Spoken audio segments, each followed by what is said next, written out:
Ici, il s'agit d'une structure très innovante, le village des enfants extraordinaires, qui ouvrira à Saint-Maur, au 87 avenue Foch, fin 2022. Le premier centre ludo-éducatif pour enfants et adolescents ayant un handicap sévère, notamment mental et ou troubles du comportement, et leur fratrie.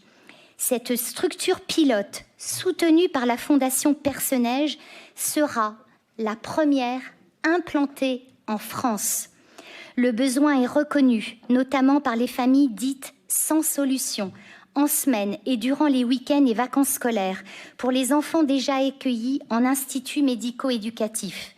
Le but est de leur donner accès aux loisirs éducatifs, de rompre leur isolement, ainsi que celui de leur famille. Le contact social, c'est justement ce que leur futur centre cherche à développer.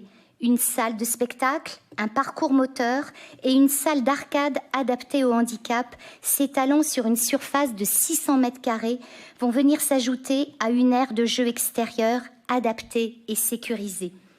Je salue le travail remarquable que mène ce couple de quadragénaires à la tête de cette association pour favoriser l'inclusion de ces enfants habituellement cachés que les gens ne connaissent pas et qui ont des comportements excluants.